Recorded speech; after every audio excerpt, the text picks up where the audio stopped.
Bonjour à toutes et à tous, merci d'être venus nombreux dans cet après-midi ensoleillé qui propose des tas de sollicitations autres que de se mettre dans cet endroit même s'il est magnifique. On va partir ensemble pour un voyage d'1 heure et demie autour non pas de la vie de Molière, puisque vous aurez une conférence absolument magistrale la semaine prochaine sur ce sujet en la personne de Georges Forestier, biographe, éditeur de Molière et dont le travail a consisté notamment, et il vous en parlera, à montrer les nombreuses zones d'ombre qui restent dans la vie de celui qui est considéré aujourd'hui comme le plus illustre de nos inconnus, puisque de lui, on ne sait à peu près rien. Et c'est ce qui nous intéresse aujourd'hui, puisque ça a permis de justifier toutes sortes de fantasmes, de stéréotypes, de légendes, de mythes. Et ça sera le thème de cette conférence aujourd'hui, avec 3 objectifs. Le premier, c'est d'essayer de prendre au sérieux. Moi, je suis un petit peu déformé par l'histoire culturelle, donc je pense qu'il n'y a jamais de fumée sans feu, et que si on continue aujourd'hui encore à dire, par exemple, que Corneille aurait, je dis bien, écrit tout ou partie de l'œuvre de Molière, c'est qu'en fait, on a envie de le penser, c'est que ça nous fait fantasmer, en fait, d'une certaine façon. Donc, on va essayer de comprendre les raisons historiques qui ont motivé une dizaine, je vous ai choisi une dizaine de stéréotypes qui sont vraiment récurrents, qui pour la plupart sont nés déjà du vivant de Molière et n'ont cessé de s'amplifier après sa mort pour des raisons politiques, culturelles, historiques différentes qu'on va essayer de décrypter ensemble. Dans un deuxième point, on essaiera de voir pourquoi on peut dire que ce sont des mythes et non pas des vérités historiques, quand même, je vous donnerai quelques arguments dans ce sens. Et surtout, et c'est là qu'on est très heureux d'avoir Marcel Bozonnet, qui parmi ses nombreuses attributions a dirigé la maison dite de Molière, premier rapt de la mémoire, quand même, une maison née 7 ans après la mort de Molière, qui aujourd'hui encore, j'en veux pour preuve les nombreuses interventions de l'actuel administrateur, se revendique comme la maison du saint patron. Donc voilà typiquement une très bonne illustration et qui nous fera l'honneur et le privilège de nous lire certains passages de l'œuvre. Parce que mon hypothèse, c'est que ces mythes qui sont encore très actifs, que pour la plupart, moi j'ai même appris à l'école en fait, en réalité, sans que ce soit du tout à mettre à la charge des enseignants, mais c'est des choses quand même qu'on apprend à l'école, et qui vont induire des effets de lecture, en fait, des raccourcis biographiques qui appauvrissent considérablement la compréhension, la perception, la sensibilité qu'on peut avoir à cette œuvre, qui est vraiment visionnaire. Je peux vous dire que je viens de passer à peu près 3 ans là, de ma vie à être dans un rapport quotidien avec Molière, et j'ai découvert plein de choses, ce que je ne pensais pas encore possible aujourd'hui pour l'auteur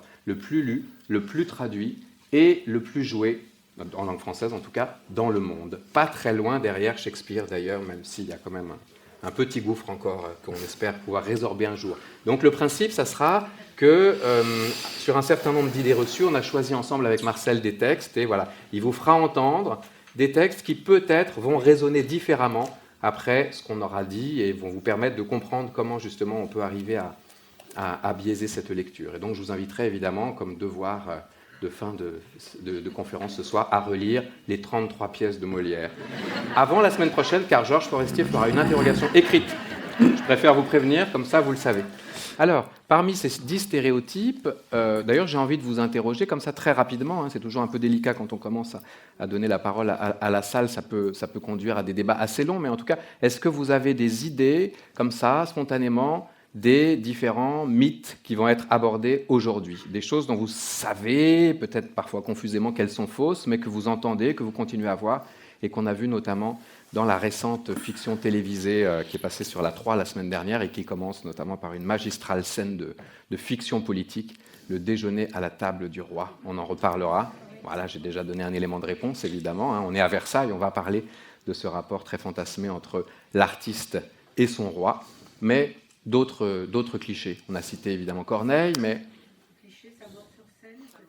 Excellent, sa mort sur scène, effectivement. Donc là, on voit le pouvoir fantasmatique de cette scène. Évidemment, quoi de plus beau pour un comédien, qui plus est, qui joue un malade imaginaire, que de s'identifier tellement à son rôle qu'il en meurt vraiment. Donc une très belle fiction, là aussi, qui est totalement fausse, on le sait, mais qui continue à être très active dans notre imaginaire. Oui ?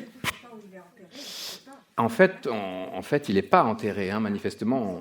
Voilà, ses restes sont perdus quelque part dans la terre et décomposés depuis longtemps, mais il y a toujours cette idée que peut-être un jour on va retrouver un fémur, une phalange avec laquelle il s'appuyait pour écrire à la plume ses textes. Donc ça vous fait penser à quoi ? La recherche de la dépouille. Oui, mais plus largement, c'est une vision quasiment religieuse. Pour moi, c'est vraiment comme... C'est la géographie des saints. on a retrouvé un tout petit élément d'os qu'on va mettre. Et il y a eu effectivement un reliquaire qui a été créé par Vivant Denon, un des fondateurs du musée du Louvre actuel, et qui avait fait un reliquaire où on avait notamment une dent de Voltaire, un autre de nos héros nationaux, et un bout de mâchoire de Molière, qui maintenant a été transféré en grande pompe à la Comédie Française, dans le fonds précieux. Donc voilà, ce mythe du corps à retrouver, et qui, évidemment, peut s'expliquer par un autre mythe. Il n'y a pas eu simplement la mort sur scène, hein, l'autre mythe qu'on retrouve y compris dans des publications très récentes, le dernier livre de Francis Huster, amoureux de Molière s'il en est, presque jusqu'à l'identification, et qui termine son livre en expliquant que Molière aurait été jeté à la fosse commune, illustré dans le livre hein, par un dessin. Donc, autre fantasme absolu qu'on va essayer de détricoter. Les problèmes de filiation, vous parlez, ça, je cherche son nom là, ça m'échappait. Sa femme, sa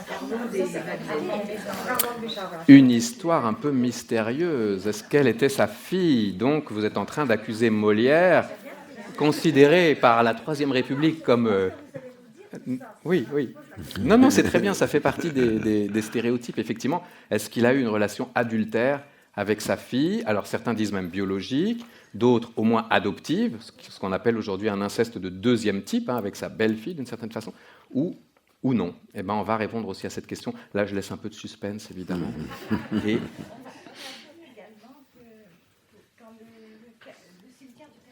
Oui. Oui. Pour faire venir des gens au Père-Lachaise, on a transféré, soi-disant, les cendres de Molière.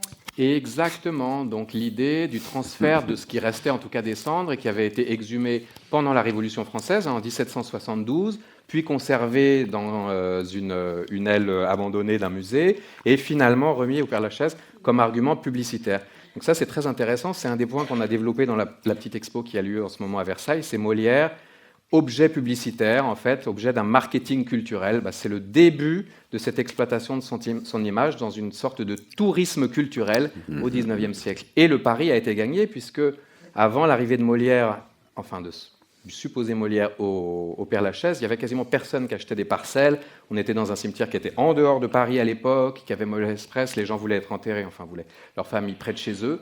Et après son enterrement un peu cérémoniel, tout à coup, il y a eu une explosion des demandes d'enterrement dans ce cimetière. Donc le début de la surpopulation des cimetières grâce à Molière. Voilà, donc le décor est posé, et je vais tout de suite laisser la parole à Marcel pour une première lecture qui nous vient d'un artiste que vous connaissez, hein, le roman de Monsieur de Molière de Bulgakov, un romancier russe, qui a retracé d'une façon, vous allez voir, assez fantasmatique, la vie de notre illustre devancier. Ça sera l'introduction à ces mythes.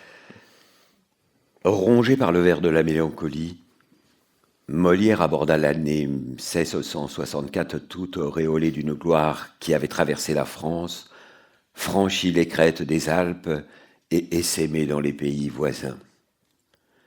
Quelque pénible que fût leur vie conjugale, les époux Molière mirent cependant au monde, le 19 janvier 1664, un garçon. Le baptême fit grande impression à Paris et les campagnes contre Molière se calmèrent sensiblement. Les gens virent se profiler derrière les épaules du directeur de la troupe l'ombre du roi. Et nombre de ceux qui aiment à se ranger du côté des vainqueurs racontèrent en battant des mains que Montfleury n'avait plus aucun succès à la cour avec ses dénonciations et qu'on l'avait même quasiment mis à la porte. Molière continua, malgré le trouble de son esprit, à travailler avec emportement à une grande œuvre. Il se livrait à ce travail en cachette et très peu de gens étaient au courant. Au roi, qui l'avait su charmer par ses ballets et qui suivait maintenant avec une attention bienveillante les travaux de son compère, Molière déclara de son ton le plus soumis qu'il écrivait une grande comédie sur la bigoterie et l'hypocrisie. À cette époque, c'est-à-dire au début du printemps 1664, l'aménagement du château de Versailles fut achevé et ce fut le début des grandioses festivités qui s'y déroulèrent. Les trompettes des héros annonçaient le début des plaisirs de l'île enchantée, les grandes fêtes de Versailles. Molière travailla fiévreusement pour cette fête et composa en un temps très court, sur un canevas emprunté à un dramaturge espagnol, une pièce qu'il intitula la princesse d'Élide. La princesse d'Élide procura au roi infiniment de plaisir et un nouveau sujet de chagrin à son auteur. Les chevaliers de la cour, redoutables par leur jeunesse, leur beauté et leur richesse, lui gâchèrent définitivement la fête. Dès les premiers jours, les cancans sur sa femme recommencèrent et parvinrent aussitôt à ses oreilles, sous la forme d'expressions de regrets empoisonnés ou d'allusions mesquines. Mais il ne se rebiffait plus et se contentait de retrousser les épaules sur des dents jaunies à la manière d'un loup. Apparemment, il s'était habitué à beaucoup de choses depuis la guerre qu'il avait livrée l'année précédente à l'hôtel de Bourgogne, et il ne s'étonnait plus maintenant d'aller nu parmi les hommes. Voilà, donc vous voyez, le décor est posé, hein, on ne peut pas être plus emblématique de cette structure fantasmatique, de cet inconscient collectif qui s'exprime donc dans un roman publié en 1962. Et alors, on a évidemment choisi cet extrait en raison de son clin d'œil avec le contexte versaillais. Hein, c'est le contexte des grandes fêtes des plaisirs de l'île enchantée de mai 64. C'est aussi, alors c'est implicite dans le texte évidemment, la création de Tartuffe et toute la cabale qui va en suivre, hein, quasiment dans le dernier moment de ces fêtes, avec des gens épuisés qui pour beaucoup sont partis. Tout à coup, on crée cet ovni qui va susciter donc les fureurs de l'Église, et donc l'image d'un Molière mélancolique, malheureux en ménage, soumis et résigné aux cabales dont il fait l'objet, d'un Molière romantique finalement, hein, d'un Molière qui ressemble plus à l'artiste maudit, au génie solitaire et bohème qu'inventera le XIXe siècle, que véritablement à la situation de cet auteur, qui en 1664 est quand même déjà un des artistes favoris du roi Louis XIV, qui est le grand maître de cérémonie de ces journées de divertissement, que Louis XIV ne désavouera jamais, même s'il est obligé pour des raisons d'impératif politique d'interdire provisoirement la représentation de Tartuffe, et même s'il est déjà à cette époque une immense star. Georges Forestier, je pense, vous expliquera dans quelle mesure Molière peut être considéré comme la première star de l'histoire culturelle de la France. Donc on a un portrait vraiment en creux qui permet de mettre en perspective tous ces mythes sur lesquels on va travailler aujourd'hui et par rapport auxquels Molière pourtant nous avait mis en garde. Ça va être notre deuxième extrait, hein, puisque Molière va prendre la peine d'expliquer qu'il y a un certain nombre de choses dont on peut se moquer relevant de sa personne, mais d'autres non. C'est le sens de ce deuxième extrait. Cette fois-ci, c'est Molière qui parle, et ça sera donc le début d'une suite de citations qui ne viendront plus que de sa plume. Qu'ils disent tous les mots du monde de mes pièces, j'en suis d'accord. Qu'ils s'en saisissent après nous, qu'ils les retournent comme un habit pour les mettre sur leur théâtre, et tâchent à profiter de quelque agrément qu'on y trouve et d'un peu de bonheur que j'ai, j'y consens. Ils en ont besoin, et je serais bien aise de contribuer à les faire subsister, pourvu qu'ils se contentent de ce que je puis leur accorder avec bienséance. La courtoisie doit avoir des bornes, et il y a des choses qui ne font rire ni les spectateurs, ni celui dont on parle. Je leur abandonne de bon cœur mes ouvrages, ma figure, mes gestes, mes paroles, mon ton de voix et ma façon de réciter, pour en faire et dire tout ce qui leur plaira s'ils en peuvent tirer quelque avantage. Je ne m'oppose point à toutes ces choses, et je serais ravi que cela puisse réjouir le monde. Mais en leur abandonnant tout cela, ils me doivent faire la grâce de me laisser le reste, et de ne point toucher à des matières de la nature de celles sur lesquelles on m'a dit qu'ils m'attaquaient dans leur comédie. Merci beaucoup. Donc on voit bien l'audace en fait de cette diatribe qui vient de l'impromptu de Versailles, nouvelle référence au contexte d'ici, qui est donc cette pièce assez audacieuse où Molière joue un Molière qui est lui-même donc en présence de ses comédiens, faisant suite à la demande expresse du roi d'organiser un divertissement, et donc expliquant que c'est bien difficile d'honorer un roi qui en fait est dans la salle évidemment et qui est en train d'assister à une mise en scène finalement de cette relation qu'ils ont déjà tous les deux entre un artiste pensionné et un roi mécène. Et donc Ce texte est très intéressant puisqu'il fait une ligne de partage très moderne. On est quand même avant toute l'invention au XVIIIe siècle de l'espace public. Donc il dit, voilà, on a le droit de m'attaquer sur mon œuvre, on a le droit de se moquer de mes pièces, c'est de la controverse, c'est normal, c'est de la querelle littéraire. On a même le droit de se moquer de mes talents de comédien, ma figure, ma gestuelle, etc. Mais qu'on me laisse ma vie privée. Et donc c'est une allusion évidemment à notamment ses attaques sur la relation qu'il a avec Armand de Béjart à l'époque. Donc il tisse une ligne de partage entre l'espace public et l'espace privé avant que la philosophie des Lumières ne conceptualise cette idée et avant que, et ça c'est notre époque tristement célèbre, actuelle, les réseaux sociaux ne viennent faire exploser tout ça et rendre les gens finalement complices de la publication de tous leurs faits et gestes. Donc voilà, une stratégie qui est très très forte de la part de Molière, qui va toujours, dans toutes les cabales dont il fait l'objet, dès l'école des femmes en 1662, avec le Tartuffe bien sûr, en 1664, et puis de nouveau 67 et 69, dans Don Juan en 1665, à chaque fois il revient sur l'œuvre en disant « Jugez-moi sur pièce et cessez de vous en prendre à ma vie privée ».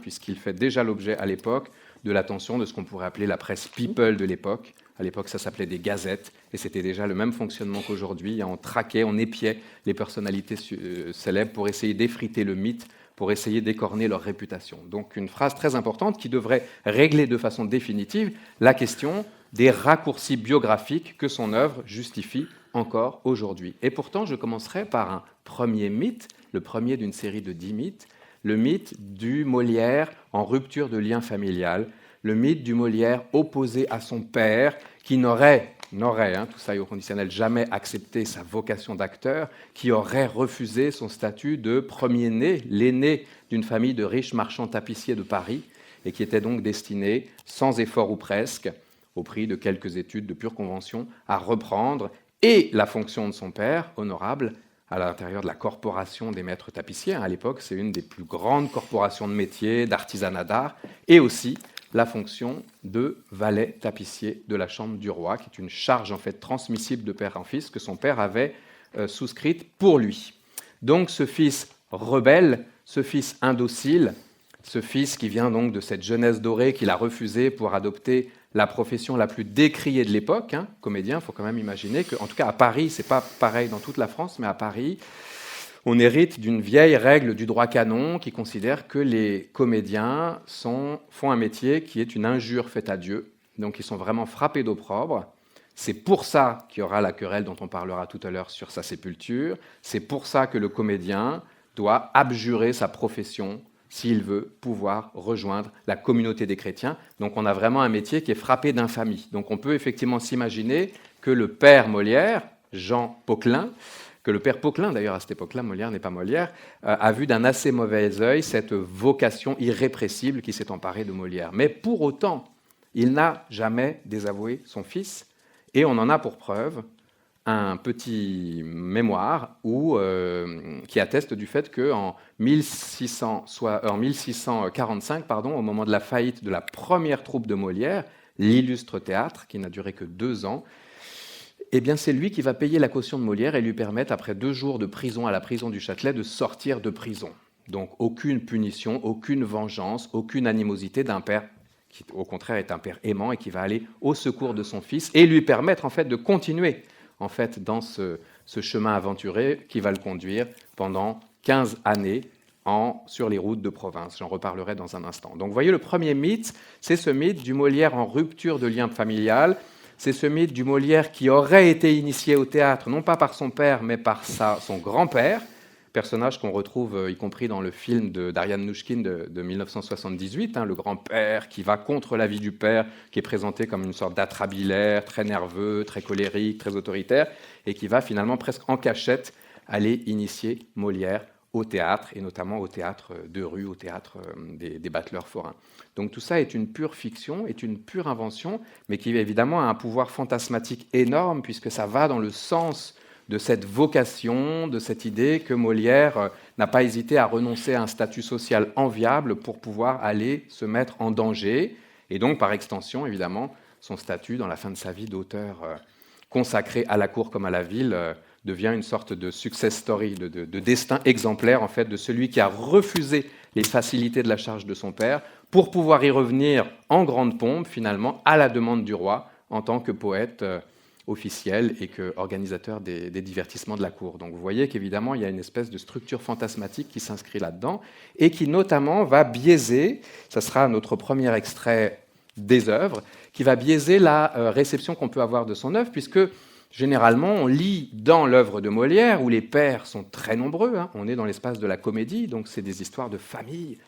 Et les histoires de famille, c'est forcément une histoire qui oppose des jeunes adolescents amoureux à des pères autoritaires, qui souvent sont eux-mêmes aussi amoureux, et parfois des mêmes femmes, plus jeunes qu'eux.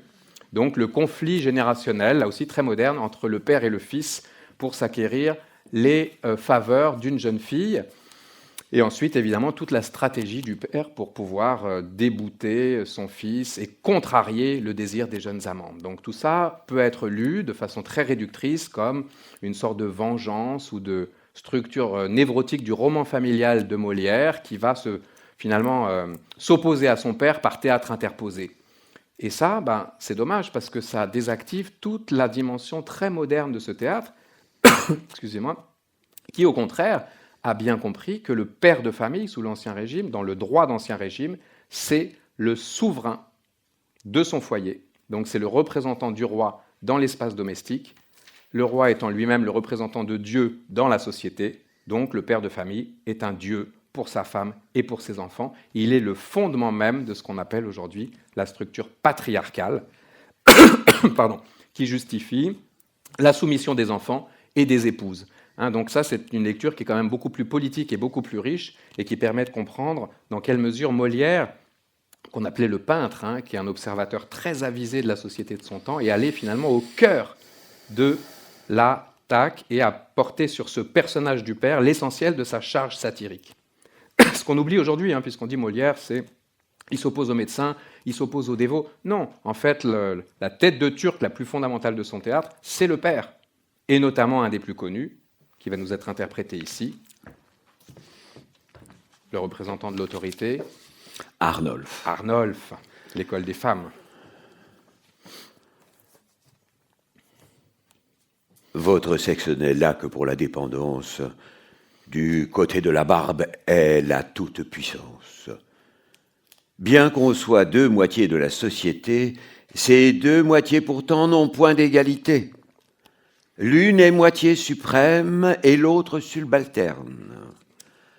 L'une étant tout soumise à l'autre qui gouverne, et ce que le soldat, dans son devoir instruit, montre d'obéissance au chef qui le conduit, le valet à son maître, un enfant à son père, à son supérieur, le moindre petit frère, n'approche point encore de la docilité et de l'obéissance et de l'humilité et du profond respect où la femme doit être pour son mari, son chef, son seigneur et son maître.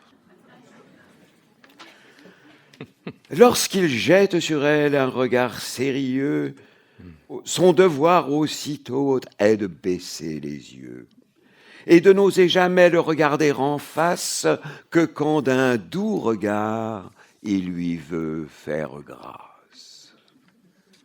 C'est ce qu'entendent mal les femmes d'aujourd'hui, mais ne vous gâtez pas sur l'exemple donné. Vous voyez, le décor est posé, donc évidemment, la lecture politique qu'on vient de suggérer est beaucoup plus riche et permet de rendre bien mieux justice à l'audace de cette satire, puisque là, on est bien avant MeToo, on est bien avant que toutes ces questions accèdent à une dimension publique. Le père a une autorité, jouit d'une autorité incontestable, donc en particulier cette tirade qui est très célèbre et d'une modernité absolument inouïe et d'une radicalité aussi très très grande.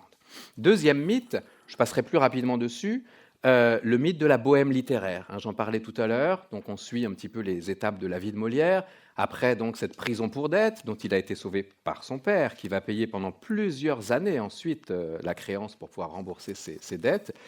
Molière part en province, et là, c'est la naissance d'un deuxième stéréotype qui vient plutôt de la période romantique, celui du Molière, enfant de la balle, saltimbanque merveilleux, vivante à la belle étoile, couchant dans les granges, partageant des veillées paysannes où on raconte des contes, comme dans les contes de Perrault, les contes au coin du feu. Voilà, une sorte de Molière bohème, qui est un petit peu aussi celui de l'Amérique de Kerouac. Enfin voilà, Molière voyageur en fait. Or, les archives nous montrent de façon certaine que Molière, en partant en province, rejoint la troupe de Dufresne, qui est à l'époque l'une des plus grandes, des plus reconnues des troupes de province. Donc il ne part pas avec n'importe qui. Il monnaie la présence dans cette troupe de tout ce qui reste de sa troupe, et notamment Madeleine Béjart, qui à l'époque était beaucoup plus connue que lui. Donc il y a une stratégie tactique de positionnement. En quelques mois, il devient le chef de troupe attitré de cette nouvelle troupe qui fusionne,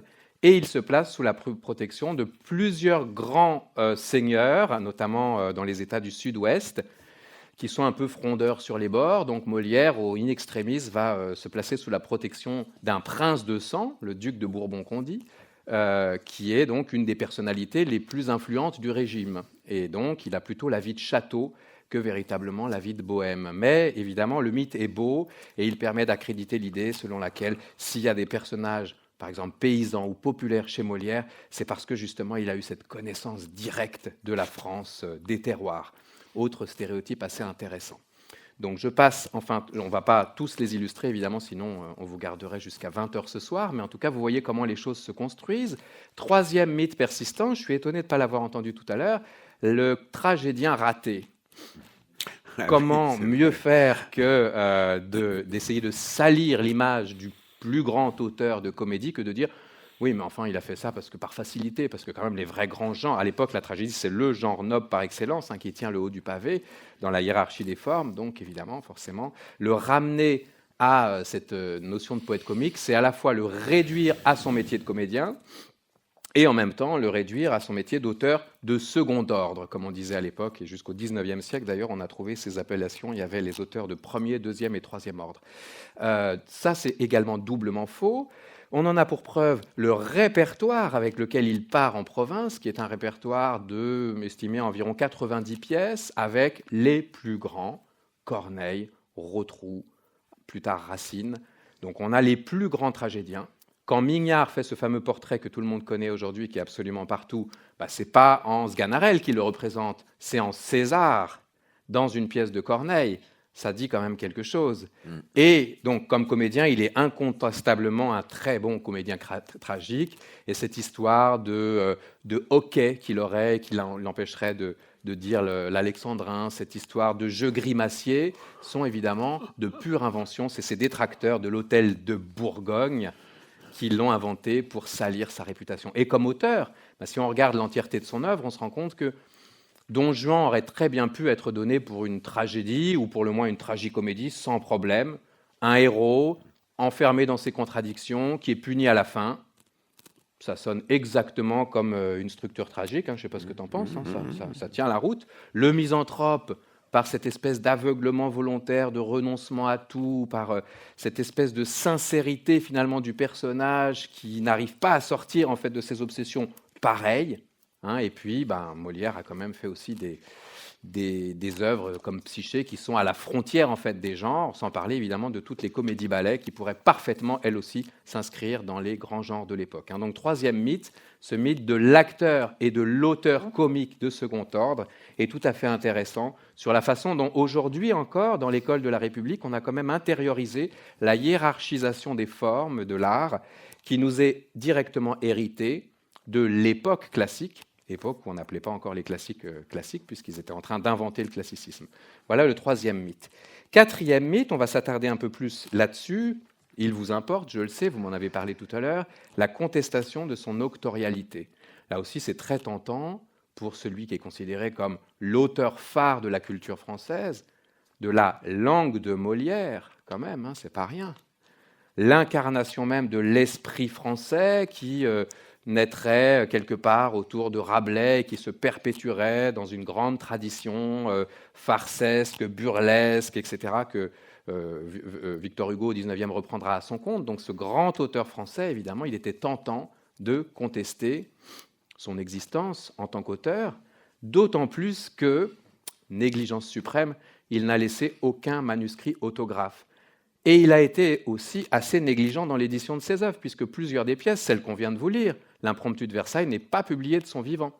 C'est toute la subtilité de Molière. Il fait une pièce qui est une pièce de combat, qui est une réponse à l'Impromptu de l'Hôtel de Condé, donc une critique qui lui était adressée, et qu'il a l'élégance de ne pas publier, en disant c'est pas besoin d'en rajouter dans la polémique, j'ai dit ce que j'avais à dire, ceux qui s'y intéressaient sont venus voir, et maintenant on passe à autre chose. Mais donc du coup on n'avait pas la pièce, qui a été éditée par son principal héritier, qui était donc le comédien Lagrange, bien connu pour avoir fondé la Comédie Française en 1680. Donc Molière ne nous aide pas, évidemment. Molière n'a laissé aucune correspondance. C'est quand même incroyable pour un homme qui a tutoyé les plus grands, qui a eu des réseaux d'influence partout en France et jusqu'au plus haut de la cour, qui a vécu avec toute une troupe de comédiens, parfois sur une période très longue. Armand de Béjart, qui est là dès ses débuts, meurt jour pour jour, 1 an avant lui. Donc c'est une vie entière dans le théâtre, qui n'a laissé aucune trace, à tel point qu'on n'a aucune idée de ce que ces gens-là pouvaient se dire. Donc évidemment, c'est très tentant de se dire que Molière était peut-être un prête-nom. Et comme par hasard, notre grand Corneille, le plus grand poète tragique de tous les temps, selon la petite académie du roi à Versailles, a renoncé à la comédie très tôt, même s'il y brillait. On peut dire qu'il a quand même fait quelques chefs-d'œuvre comiques, mais qui ont été ensuite oubliés, parce que justement, lui était prisonnier de cette hiérarchie des arts. Donc ça serait tentant de se dire qu'en sous-main, il a continué à s'essayer à perpétuer cette tradition qu'il avait désavouée dans son œuvre, puisque Corneille, dans l'édition de ses œuvres, lui, il a veillé à l'édition scrupuleuse de tout son théâtre, et il a même fait des commentaires de chacune de ses pièces pour être sûr que personne ne les ferait à sa place. Et donc, il explique toutes les bonnes raisons pour lesquelles il a renoncé à la comédie, qui ne sont pas très convaincantes, en fait, en réalité. Donc, vous voyez, la tentation est grande, et elle a donné lieu, en 1919, c'est le point d'origine, en fait, de ce fantasme, à un texte de Pierre Loïs, qui est une sorte de poète, qui lui-même travaillait sous des pseudonymes. Donc on sait que c'est quelqu'un qui était très travaillé par la question de l'identité artistique, de la signature, de la duplicité, etc., etc. Et donc invente un texte publié dans une revue très sérieuse où il prouve scientifiquement que Corneille serait l'auteur du tiers des œuvres de Molière. Fantasme, là encore, absolu, mais qui a un pouvoir tellement fort qu'il est encore colporté aujourd'hui, en cette année de commémoration, par de nombreux journalistes. On a vu ça refleurir dans la presse. Il y a même des collègues à moi, d'éminents scientifiques, qui ont trouvé des méthodes de traitement statistique des textes et qui ont, là aussi, essayé de prouver cette chose-là. Aux États-Unis, presque tous les 10 ans, il y a un scientifique qui s'attache à cette tâche-là. Un savant belge aussi, là c'est encore plus intéressant, qui s'appelle Lefebvre et qui est un des théoriciens de la théorie du Big Bang. Donc un type vraiment très sérieux, en fait, un vrai scientifique. Il ne travaille pas comme nous sur les arts. Qui a prouvé que Molière, en fait, c'était Louis XIV lui-même qui écrivait et que Molière n'était que son prête-plume. Vous voyez ? C'est quand même intéressant. Le Molière serait le satellite qui tournerait autour de l'étoile du roi Soleil, en fait. Et donc, on voit bien en plus tout ce fantasme autour de la métaphore filée du roi Soleil qu'on retrouve dans cette... Bon, en tout cas, de nombreuses théories, toutes très documentées, très savantes en apparence, et qui cherchent à prouver une chose dont l'édition Pléiade récente de 2010 a apporté un démenti définitif.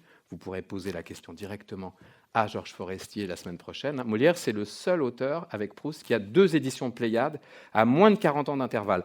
Donc c'est vous dire que quand même, il y a eu un travail sur les textes assez conséquent, et qui montre que, en réalité, c'est pas du tout anormal qu'un comédien n'ait pas laissé de manuscrit, et qui plus est un comédien qui n'a cessé de dire « l'édition, c'est pas l'enjeu. Si vous voulez voir mon théâtre, venez le voir, en fait. Moi, je l'ai écrit pour ma troupe. Je l'ai écrit pour mes publics, à la ville et à la cour. Et donc, si je l'imprime, ce qu'il a fait parfois pour notamment couper l'herbe sous les pieds des éditions pirates, des contrefaçons, c'est uniquement pour permettre à d'autres de le jouer. Molière a passé 15 ans à attendre qu'arrivent en province les textes qui étaient créés à Paris. Donc, il sait ce que c'est. Il connaît la préciosité de se refiler les manuscrits qui sont en fait pour lui des partitions de jeu. C'est d'ailleurs une métaphore qu'il emploie. Le texte de théâtre, c'est une partition, en fait. C'est juste un guide pour le comédien.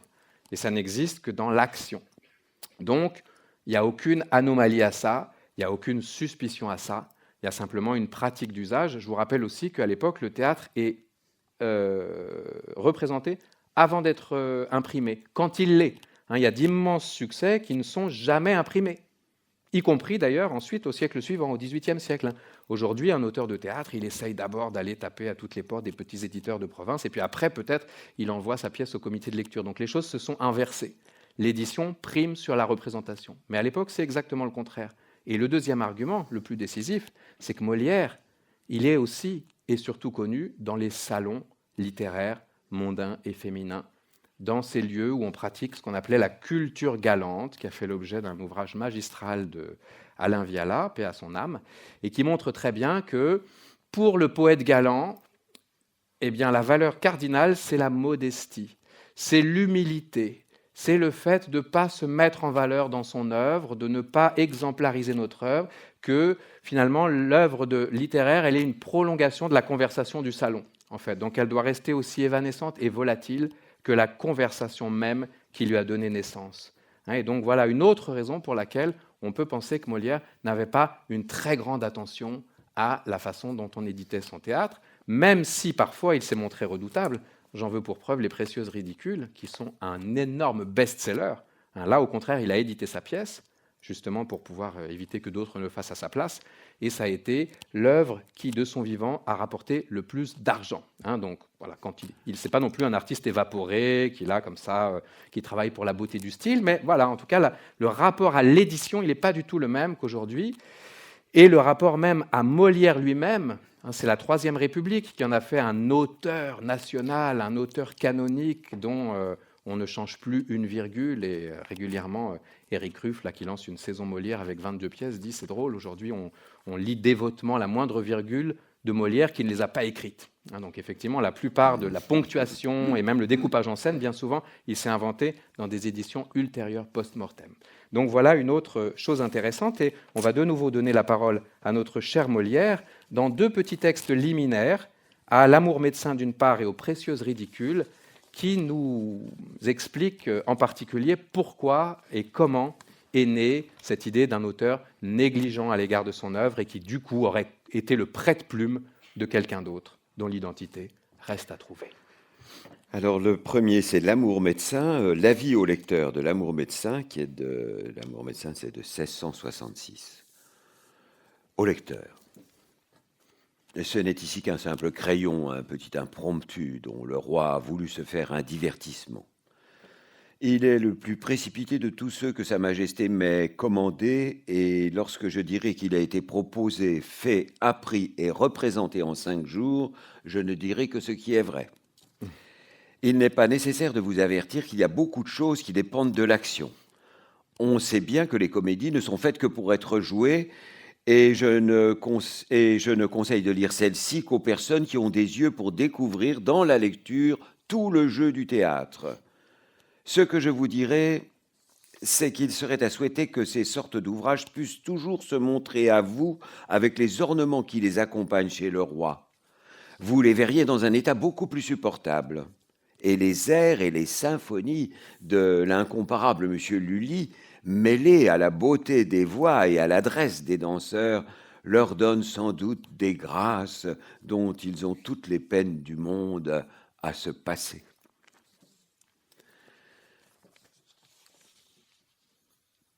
Et ça, c'est la préface des Précieuses ridicules, 1660. C'est une chose étrange qu'on imprime les gens malgré eux. Je ne vois rien de si injuste et je pardonnerais toute autre violence plutôt que celle-là. Ce n'est pas que je veuille faire ici l'auteur modeste et mépriser par honneur ma comédie. J'offenserais mal à propos tout Paris si je l'accusais d'avoir pu applaudir à une sottise.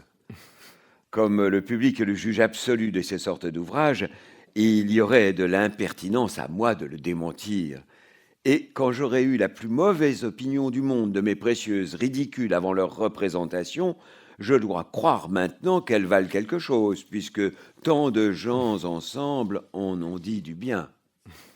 Mais comme une grande partie des grâces qu'on y a trouvées dépendent de l'action et du ton de la voix, il m'importait qu'on ne les dépouillât pas de ces ornements, et je trouvais que le succès qu'elles avaient eu dans la représentation était assez beau pour en demeurer là.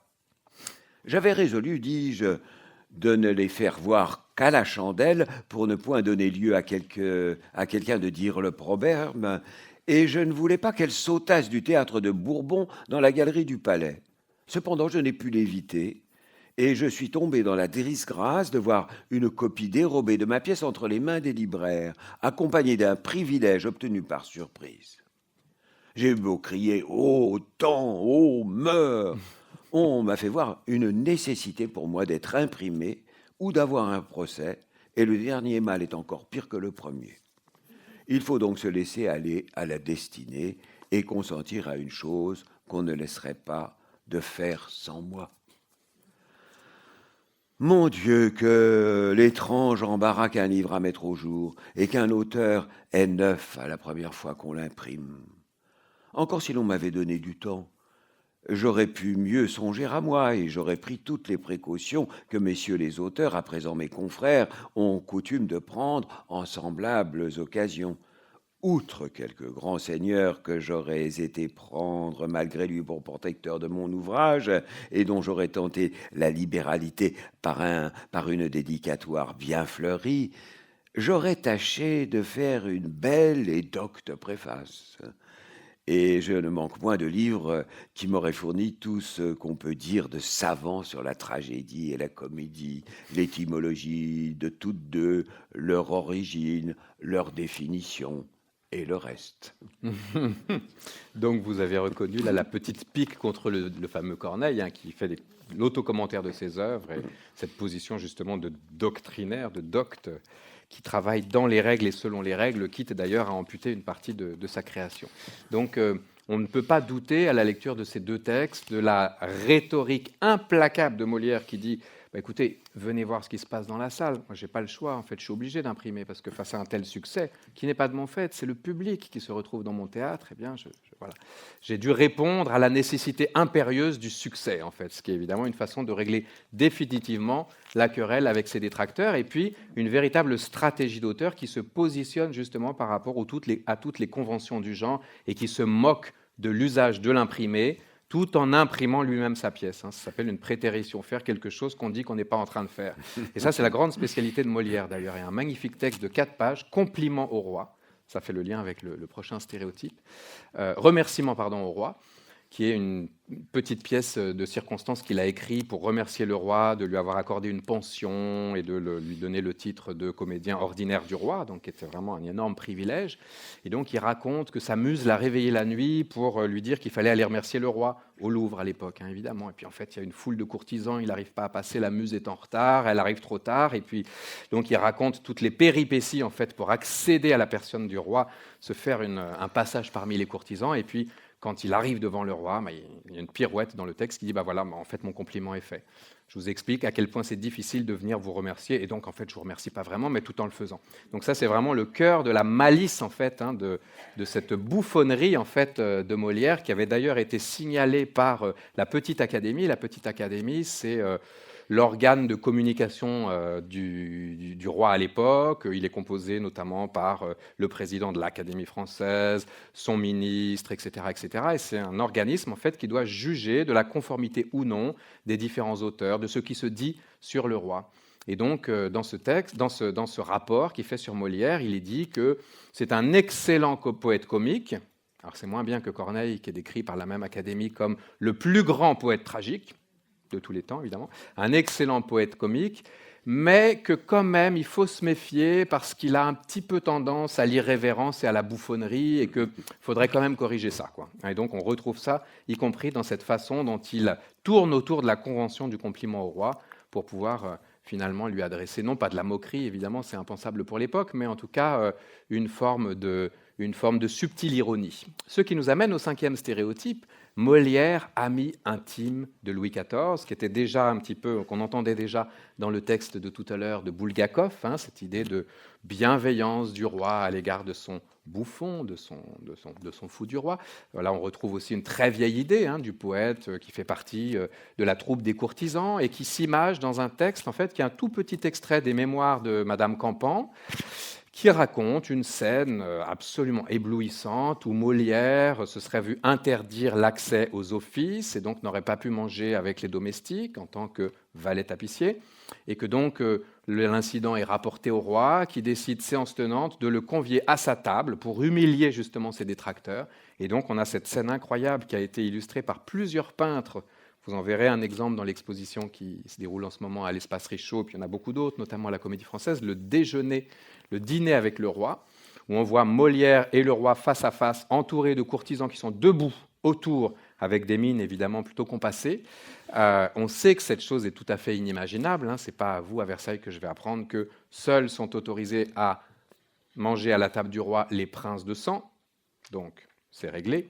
À plus forte raison, un comédien, en raison du statut d'excommunié que j'expliquais tout à l'heure, ne peut absolument pas siéger à la table du roi. Tout le monde le sait. Madame Campan, quand elle raconte cette anecdote édifiante, et tous les peintres qui s'en sont inspirés, et même notre dernier grand peintre de cour, Stéphane Bern, qui commence sa fiction, Secret d'histoire, pas plus tard que la semaine dernière, sur la télévision publique subventionnée. Ça commence par cette magnifique scène de déjeuner à la table du roi en reconstitution historique muette, saisissant de vérité par le pouvoir de l'image, mais qui est effectivement un fake, on pourrait dire au sens moderne du terme. Alors qu'est-ce que ça raconte, cette histoire-là ? Ça raconte le fantasme du poète courtisan, de la relation d'allégeance et de subordination avec le roi mécène qui serait sublimée par une relation sincère entre les deux personnages. C'est une façon d'atténuer finalement le rôle d'organisateur des divertissements de cour, de poète officiel de la cour, qui était celui de Molière et qui a quand même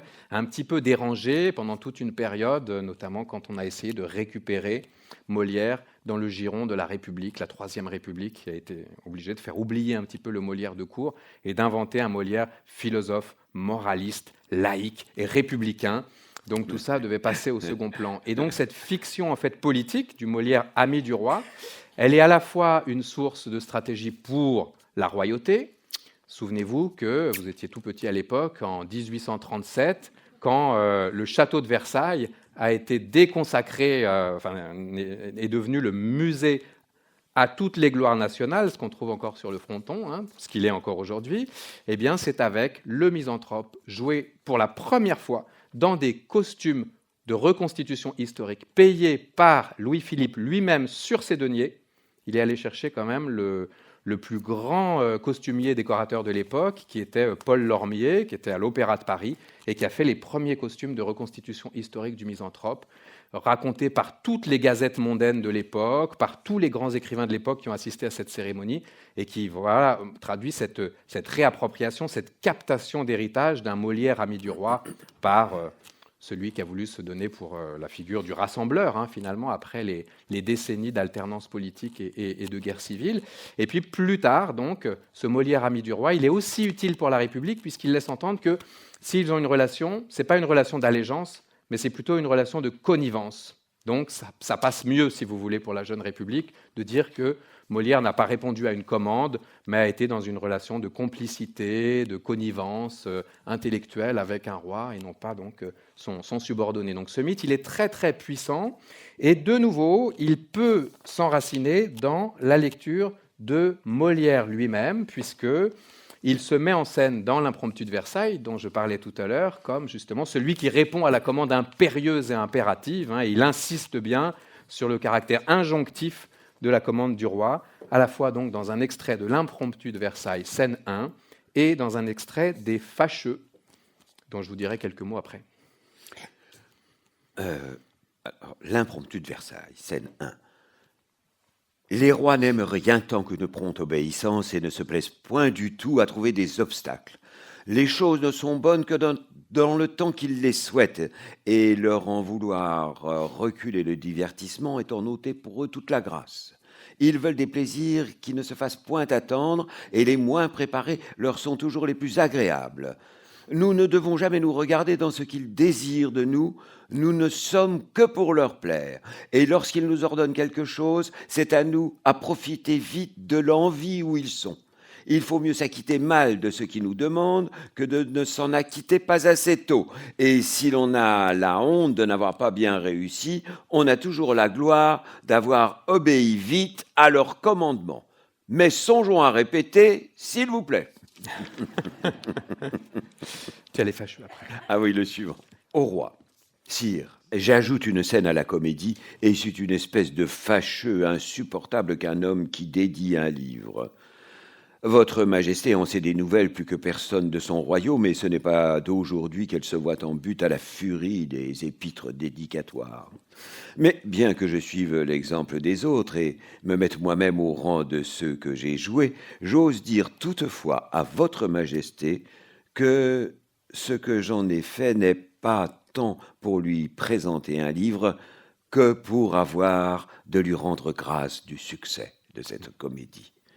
Je dois le dire, sire, ce succès qui a passé mon attente, non seulement à cette glorieuse approbation dont votre Majesté honora d'abord la pièce, et qui a entraîné si hautement celle de tout le monde, mais encore à l'ordre qu'elle me donna d'y ajouter un caractère fâcheux dont elle eut la bonté de m'ouvrir les idées elle-même, et qui a trouvé partout le plus beau morceau de l'ouvrage. Il faut avouer, sire, que je n'ai jamais rien fait avec tant de facilité, ni si promptement que cet endroit où votre Majesté me commanda de travailler. J'avais une joie à lui obéir qui me valait bien mieux qu'Apollon et toutes les muses, et je conçois par là ce que je serais capable d'exécuter par une comédie entière si j'étais inspiré par de pareils commandements. Ceux qui sont nés dans un rang élevé peuvent se proposer l'honneur de servir votre Majesté dans les grands emplois, mais pour moi, toute la gloire où je puisse aspirer, c'est de la réjouir. Je borde là l'ambition de mes souhaits, et je crois qu'en quelque façon, ce n'est pas être inutile à la France que de contribuer en quelque chose au divertissement de son roi. Quand je n'y réussirais pas, ce ne serait jamais un défaut de zèle ni d'étude, mais seulement par un mauvais destin qui suit assez souvent les meilleures intentions et qui, sans doute, vous affligerait, sire, de votre Majesté le plus humble, très obligeant et très fidèle serviteur. Voilà, donc vous voyez bien la stratégie toujours implacable de Molière qui feint de se moquer de l'exercice tout en s'acquittant évidemment de cette figure imposée qui est l'éloge du roi qui doit ouvrir ou fermer toutes les commandes officielles de la cour. Mais voilà, il y a une façon subtile de s'infiltrer dans la rhétorique de l'exercice, de créer cette élocution très empoulée, qu'on a du mal même à lire, j'imagine, avec des structures très complexes qui ne ressemblent pas du tout à du Molière, en fait, en réalité, et qui est une façon de singer l'hommage tout en s'y pliant et en rendant justice donc à ce roi, notamment dans l'impromptu, cette scène incroyable où on raconte la difficulté qu'il y a à complaire aux fantaisies du roi en sa présence. Donc évidemment, relation de connivence, relation de complicité intellectuelle, relation également de communauté de valeurs, puisque le roi que connaît Molière, c'est un jeune roi. Il est mort avant le tournant du règne vers plus d'austérité, cette espèce de tournant dévot qui va jusqu'à la fin de règne, un peu endeuiller la cour. Là, on est vraiment face à un jeune roi de plaisir, qui, en particulier au moment des plaisirs de l'île enchantée, rend hommage à sa favorite du moment, la Vallière, voilà, et qui donc va évidemment prendre un malin plaisir à faire jouer à la cour un artiste qui raconte le mariage d'amour, qui raconte la difficulté de se plier à l'impératif des mariages pactes de famille, cette espèce de système en fait de trafic qui renvoie donc à des intérêts supérieurs de la nation. Et voilà, et donc il y a cette espèce de façon... Alors, on ne peut pas aller jusqu'à dire, évidemment, que Louis XIV a écrit l'œuvre de Molière derrière Molière, mais qu'en tout cas, il voyait dans Molière un porte-parole implicite de ce que lui-même ne pouvait pas revendiquer en tant que tel de par sa fonction, mais auquel, en tout cas, dans cette période de sa vie, il croyait. Donc Louis XIV et Molière partageaient ce goût pour la galanterie littéraire, pour les intrigues amoureuses enchevêtrées, et pour donc une certaine distance par rapport au protocole que pourtant ils incarnent tous deux, puisqu'on voit bien que Molière reste malgré tout dans les clous de l'exercice. Donc très subtil exercice. Les derniers mythes que je vais évoquer avec vous dans la demi-heure qui nous reste sont beaucoup plus privés et personnels. On voit bien que tout ce qu'on a évoqué jusqu'à présent relevait soit de sa vocation, de la nature de sa vocation, soit de la forme de son théâtre, soit de l'authenticité de son attribution, soit du système politique dans lequel il s'inscrivait. Là, on arrive sur le versant le plus sombre, puisqu'il va être question maintenant des nombreuses cabales, des nombreuses rumeurs malveillantes qui sont orchestrées notamment par ses adversaires, ceux qui pâtissent très directement de son immense succès et qui souffrent aussi de sa désinvolture. On voit bien dans le texte que tu viens de lire aussi la petite pique à Corneille, il ne peut pas s'en empêcher évidemment, qui pourtant est beaucoup plus puissant à l'époque dans le système des arts, mais voilà. Et donc on arrive à 3 mythes. Le premier, il y en a 2 que je vais traiter ensemble, c'est le mythe du père incestueux, on en parlait tout à l'heure, et celui du mari trompé, du mari malheureux en mariage. Donc la situation, les faits réels sont qu'effectivement Molière commence et son compagnonnage artistique et sa vie amoureuse avec une certaine Madeleine Béjart, elle-même à la tête d'une troupe de théâtre qui va constituer l'essentiel d'ailleurs de sa formation de comédien à ses débuts. Et puis il finit sa vie avec celle dont on dit à l'époque qu'elle est la sœur de Madeleine, Armande, mais dont tout le monde, à l'époque déjà, sait qu'elle est sa fille. Donc ça, c'est la vérité des faits. C'est que Madeleine est la mère d'Armande Béjart et que Molière, après avoir vécu maritalement, mais hors mariage avec la mère, aurait épousé la fille de 20 ans sa cadette. Et évidemment, le fait qu'elle soit donnée pour sa sœur suscite, là aussi, on voit bien comment à chaque fois le mythe s'invente à partir d'une énigme. En fait, pourquoi est-ce qu'à l'époque, sa propre famille dit qu'elles sont sœurs, pour protéger en fait un autre personnage puissant, qui est le page du duc d'Orléans, c'est pas rien, donc un grand dignitaire de la cour, qui lui a tout intérêt à ce qu'on ne sache pas qu'il a eu une relation adultérine avec Madeleine. Donc voilà, c'est une couverture en fait qui est destinée à garder les convenances et à protéger quelqu'un qui n'a rien à voir en fait avec l'histoire de la troupe. Et Molière hérite d'une certaine façon de cette chose-là, que ses détracteurs vont utiliser contre lui, pour dire que peut-être il serait même le père biologique de Armande, puisqu'à l'époque, il avait des relations, il avait un commerce amoureux, comme on dit à l'époque, avec la mère. Donc vous voyez le topo. Et ça vient tout droit d'une satire très très violente exercée par Montfleury. Montfleury, c'est le grand ennemi.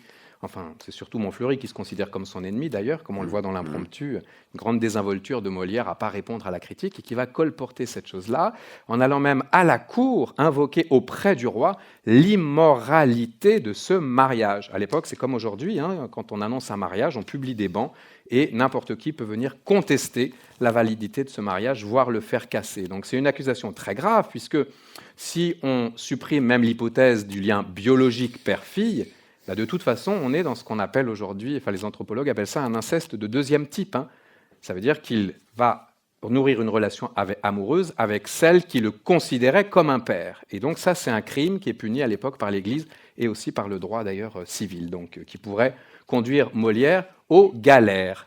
Or, les historiens ont montré que Armande arrive tardivement dans la troupe, qu'en fait elle est cachée à la campagne et qu'elle ne participe pas du tout aux années de province, justement parce qu'il faut faire oublier cet enfant né hors mariage dans des conditions douteuses, et que quand elle arrive dans la troupe, en fait, Molière et Madeleine sont devenus de simples camarades de troupe, sont dans un compagnonnage qui est purement artistique. Il n'y a plus de lien amoureux entre les deux. Donc ça invalide l'hypothèse de l'abus d'autorité parentale sur une jeune fille. Mais pourtant, c'est ce qui va évidemment motiver toujours cette même lecture d'un Molière qui ferait son autoportrait ou sa confession intime ou sa psychanalyse, on pourrait dire en termes modernes, à travers un certain nombre de personnages, et en particulier un qu'on a déjà vu tout à l'heure en ouverture, le fameux Arnolphe, qui donc serait une sorte de figure dédoublée de ce comédien qui épouse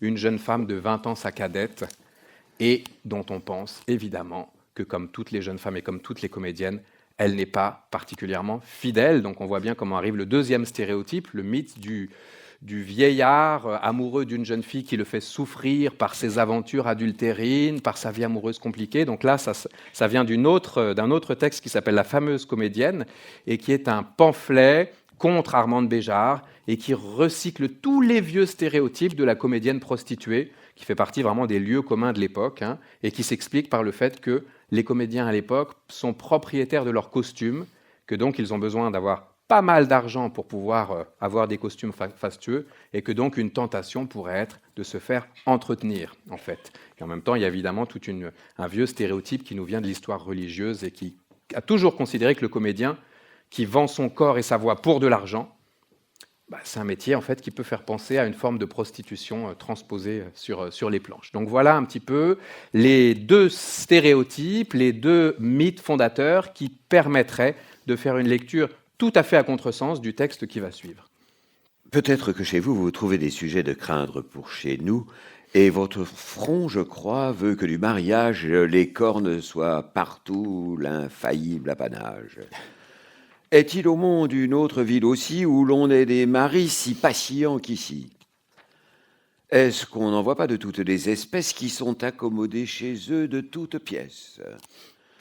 L'un amasse du bien dont sa femme fait part à ceux qui prennent soin de le faire cornard, l'autre, un peu plus heureux, mais non pas moins infâme, voit tous les jours des présents à sa femme, et d'aucun soin jaloux n'a l'esprit combattu parce qu'elle lui dit que c'est pour sa vertu.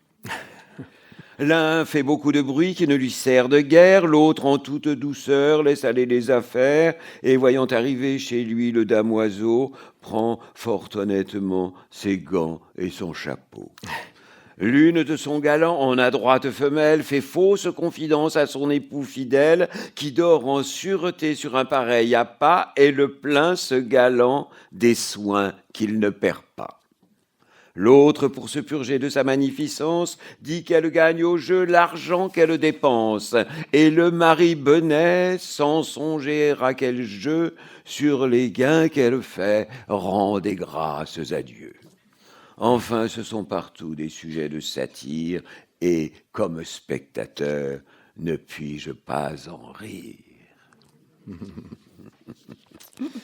Voilà donc le fameux, la scène dite du portrait des cocus d'Arnolphe, qui est d'autant plus cocasse évidemment pour le public qu'il est lui-même l'objet de cette fureur de l'adultère qui fait l'objet de la truc. Mais bon, comme toujours, le personnage critique un travers dont il pense qu'il n'est pas atteint, et puis ensuite on va le voir pendant toute la pièce souffrir très violemment. Et qu'est-ce que c'est l'histoire d'Arnolphe, au-delà de l'anecdote de l'homme qui a voulu enfermer une très jeune vierge pour pouvoir la garder pour lui, aussi ignorante que possible, etc. Bon, il y a ça, mais c'est en fait un personnage, et ça a été joué dans certaines mises en scène comme tel, tu pourrais en parler, c'est un personnage qu'on peut jouer comme un amoureux sincère, en fait, oui. Et qui est justement victime, comme d'ailleurs le Sganarelle ou le cocu imaginaire. En fait, tous les grands cocus du théâtre de Molière sont en fait des vrais amoureux. Et c'est ça qui rend une dimension aussi intense et aussi tragique, finalement, à cette souffrance profonde, d'où les scènes les plus emblématiques de la pièce,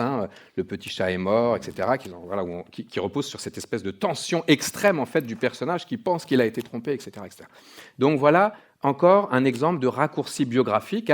Molière se peindrait lui-même comme mari souffrant des infidélités de sa femme Armande, alors qu'en fait, non, c'est Molière, poète galant, aborde un des thèmes fondamentaux de la littérature des salons de l'époque, à savoir la relation amoureuse qui transcende les impératifs sociaux, le mariage dit de pacte de famille, les arrangements sordides sur la dot, sur les différentes familles qui cherchent à s'assembler, l'abus des barbons, comme on dit à l'époque, sur celles qu'on appelle des tendrons, donc des très jeunes filles et des jeunes vierges. Donc on est dans un des plus vieux schémas de la comédie qui existe déjà dans la comédie latine. En fait, chez Plaute, on a déjà des vieillards qui veulent finalement usurper de leurs prérogatives et de leur autorité pour priver les jeunes hommes et les jeunes femmes, donc par extension, de toute relation amoureuse. Donc à la fois, il recycle un très vieux thème de comédie et en même temps, il invente la problématique du sentiment dans le mariage,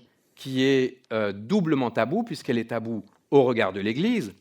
L'Église prône l'amitié conjugale et dit, Saint Paul, on ne doit pas aimer sa femme comme une maîtresse, sinon la passion rentre dans la famille et la passion est destructrice. C'est ce que dit l'Église. Donc on doit se préserver de tout sentiment d'amour sincère pour rester dans une sorte de compagnonnage de vie. Et également, donc, c'est la préconisation de la morale bourgeoise de l'époque qui préfère garantir le patrimoine, l'intégrité du patrimoine, plutôt que de se réaliser dans un sentiment. Donc là encore, un trait de modernité en fait, du théâtre de Molière qui peut être très mal jugé si on lui applique donc, cette lecture étroitement biographique, qui en plus n'est fondée sur rien, puisque j'allais oublier l'essentiel, c'est qu'aucune source historique authentique n'atteste d'une quelconque relation de tromperie entre Molière et Armande, Molière qu'on accuse d'avoir été amoureux de la plupart de ses grandes comédiennes, et notamment de la Duparc, et Armande qu'on accuse d'avoir été amoureuse de la plupart des comédiens de la troupe, et notamment du tout jeune Michel Baron. C'est très marrant parce que Michel Baron, selon les récits, donc il y a un très jeune comédien qui est arrivé tardivement dans la troupe, et qui est devenu le principal héritier de la mémoire, puisque c'est sur la base de son témoignage qu'on fait l'énorme mensonge de la vie de Molière en 1705 par Grimaret, qui dit d'après les témoignages de Baron. Baron, c'est peut-être celui qu'il a le moins connu, parce qu'il est arrivé tard, il est reparti, il est revenu, et donc le caractère un peu tumultueux de la relation avec Baron laisse à croire qu'il aurait eu une liaison. Alors certains disent avec Armande, d'autres disent avec Molière lui-même, qui devient du coup une sorte de fascination homo-érotique. Enfin, en tout cas, voilà, il y a tout un truc autour de ce trio-là, dans lequel on a voulu voir un trio amoureux, et qui donc explique l'amplification de ce genre de stéréotypes.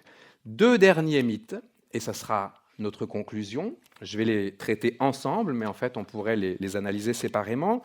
Il y en a un qu'on a déjà vu en germe dans, là encore, le texte liminaire de Bulgakov, le Molière mélancolique, atrabilaire, qui, là encore, se peindrait lui-même sous les traits du misanthrope. Sauf qu'on oublie qu'en fait, ce n'est pas le misanthrope que jouait Molière au moment de sa création, mais Philinte, justement, celui qui lui porte la contradiction. Mais bon, peu importe. En tout cas, il se serait peint lui-même, là de nouveau, l'idée de la tentation de l'autoportrait dans l'œuvre de Molière à travers ce personnage qui renonce à tout, qui fait état de la fatigue du monde. Et donc, il y a toute une lecture biographique de son œuvre fin de vie, où en fait, il est harassé par le travail, puisqu'il doit remplir pendant 3 mois par an sa fonction de tapissier du roi et donc venir tous les matins à la cour assister au petit lever du roi. Il doit répondre en temps réel aux divertissements de la cour et aux grandes fêtes royales, comme on l'a vu dans l'extrait que tu as lu. Il écrit une quantité de pièces absolument phénoménales. Il y a même des pièces qu'il n'a pas le temps d'écrire entièrement lui-même et qu'il va sous-traiter au fameux Corneille. Psyché, c'est une pièce qu'il a écrite pour partie par Molière. Il a écrit 1 acte et demi, et le reste, il l'a confié à Corneille parce qu'il n'avait pas le temps de finir. Ça, c'est sûr, pour le coup, on le sait. Et ils ont signé tous les deux, donc ce n'est pas une question de querelle d'attribution. Donc c'est un auteur qui va progressivement, effectivement, se préserver d'une partie des tâches qui lui incombe en tant que directeur de troupe, et notamment celle d'orateur. L'orateur de la troupe, c'est celui qui vient tous les soirs faire la réclame des spectacles. C'est celui qui va faire la paix dans la salle quand tout à coup il y a trop d'agitation. C'est le manager, en fait, d'une certaine façon, au sens de l'époque. Et ça, c'est effectivement une fonction qu'il a sous-traitée progressivement à Lagrange, qui en fait est son héritier et dont il savait qu'il reprendrait le flambeau après lui, pour pouvoir se préserver des moments d'écriture. Mais de là à penser qu'il soignait une dépression, la mélancolie en termes modernes, c'est la dépression, ou alors un burn-out, autre hypothèse, eh bien, il y a quand même un gouffre. Et tout ça se cristallise autour de la question de sa mort, qui est présentée comme une chose extrêmement romantique, puisque alors il y a 3 mythes fondamentaux qui se télescopent. Le premier, le plus fort, c'est l'idée qu'il serait mort en jouant son fameux malade imaginaire, donc une identification tellement totale au rôle que finalement, à force de singer la maladie, son corps lâche, mais un effet psychosomatique du théâtre assez inattendu. Il faut se méfier, Marcel. Heureusement, tu t'es préservé de ça. Voilà. C'est un métier dangereux, d'ailleurs, on devrait le requalifier comme métier dangereux, avec la retraite à 55 ans probablement. Donc ça, c'est le premier fantasme, complètement démenti, ne serait-ce que par le registre de Lagrange qui explique que Molière, au moment de la 4e représentation du malade imaginaire, a été pris sur scène d'un crachat sanglant et donc ramené chez lui dans la foulée, juste en face, rue de Richelieu, où il est mort dans la soirée. Je rappelle qu'à l'époque, le théâtre commence l'après-midi. Les rues de Paris sont tellement dangereuses qu'en fait, on fait sortir les gens des spectacles bien avant la nuit. Donc ça veut dire qu'entre le moment où il est rentré chez lui et le moment où il est mort, il s'est passé quasiment plusieurs heures, de nombreuses heures. Donc, premier fantasme absolu, mais d'une beauté folle, puisque évidemment, quoi de plus beau que cette idée d'un artiste qui meurt sur son lieu de travail et dans l'exercice de sa fonction. Et ensuite, ça se télescope à un deuxième mythe, qui serait celui de l'acharnement de l'Église à lui refuser un enterrement en terre chrétienne. Donc là, de nouveau, la réalité des faits, c'est qu'il fait appel à un premier confesseur qui tarde à venir, qui va chercher à l'église Saint-Eustache, qui est l'endroit où on a su bien plus tard qu'il avait été baptisé. À l'époque, on l'avait oublié. Puis un deuxième qui tarde à venir, et puis le troisième arrive trop tard, en fait. Donc c'est une question de peut-être, à la limite, de manque de zèle de la part du personnel d'église, mais en aucun cas une fin de non-recevoir, une opposition catégorique. Et immédiatement après, la jeune veuve, Armande, Madame Molière, va aller porter un recours dès le lendemain auprès du roi lui-même pour qu'il fasse pression sur l'archevêque de Paris, qui accordera l'autorisation exceptionnelle pour un comédien qui n'a pas renoncé à sa foi d'être enterré nuitamment, dans la plus grande discrétion, et dit le texte, sans pompe, ça veut dire sans cérémonie, idéalement sans spectateurs. Une chose qui a été parfaitement entendue, puisqu'on estime que 800 personnes étaient là au flambeau à assister à sa cérémonie, malgré tout quand même. Voilà. Donc l'absence de pompe n'a pas été respectée, et il a été enterré, alors là il y a une petite subtilité, sous son nom de Poquelin.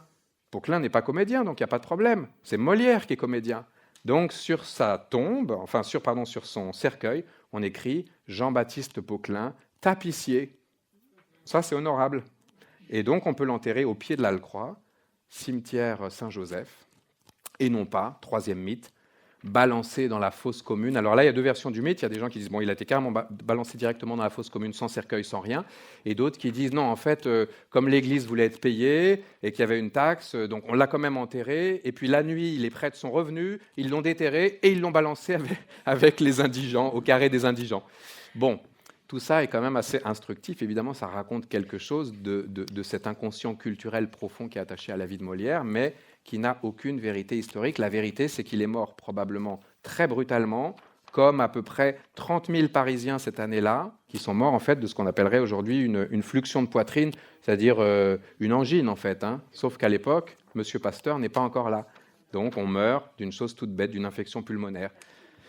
Ce qui veut dire qu'il n'est pas mort harassé de travail, dans une mélancolie profonde, en se laissant d'une certaine façon mourir. Il est mort brutalement dans le plein exercice de ses fonctions et de ses capacités, et alors que toutes les archives montrent que durant toute sa vie d'artiste, qui a été quand même fort longue, il n'a connu quasiment aucun arrêt, en fait. Il y a une fois où il s'est fait excuser parce qu'il était malade, et une deuxième fois où il s'est fait excuser parce qu'il allait enterrer Madeleine, 1 an jour pour jour exactement avant sa mort à lui. Donc ça aussi, c'est un truc très fantasmatique.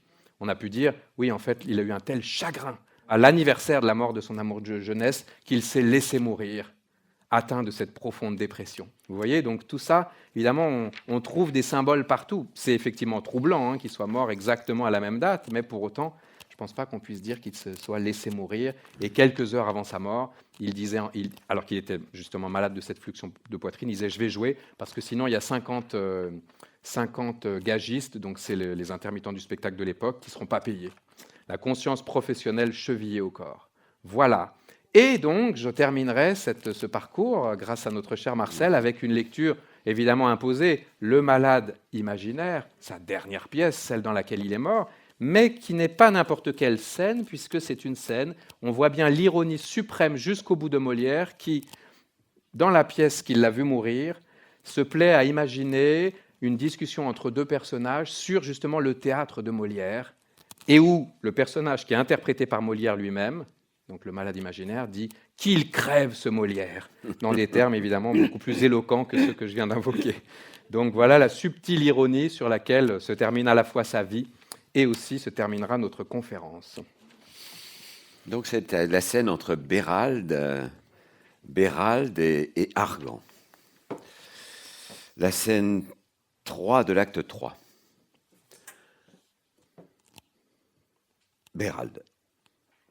Moi, mon frère, je ne prends point à tâche de combattre la médecine, et chacun à ses périls et ses fortunes peut croire tout ce qui lui plaît. Ce que j'en dis n'est qu'entre nous, et j'aurais souhaité de pouvoir un peu vous tirer de l'erreur où vous êtes, et pour vous divertir, vous menez voir sur ce chapitre quelqu'une des comédies de Molière. Argan. C'est un bon impertinent que votre Molière avec ses comédies. Je le trouve bien plaisant d'aller jouer d'honnêtes gens comme les médecins. Ce ne sont point les médecins qu'il joue, mais le ridicule de la médecine. C'est bien à lui de se mêler de contrôler la médecine. Voilà un bon nigaud, un bon impertinent, de se moquer des consultations et des ordonnances, de s'attaquer au corps des médecins et d'aller mettre sur son théâtre des personnes vénérables comme ces messieurs-là. Que voulez-vous qu'il y mette? Que diverses professions des hommes. On y met bien tous les jours les princes et les rois, qui sont d'aussi bonne maison que les médecins. Par le nom du diable, si j'étais que des médecins, je me vengerais de son impertinence, et quand il sera malade, je le laisserai mourir sans secours. Il aura beau faire et beau dire, je ne lui ordonnerai pas la moindre petite saignée, le moindre petit lallement, et je lui dirai, crève, crève, cela t'apprendra une autre fois à te jouer de la faculté. Vous voilà bien en colère contre lui. Oui, c'est un mal avisé. Et si les médecins sont sages, ils feront ce que je dis. Il sera encore plus sage que vos médecins, car il ne leur demandera point de secours.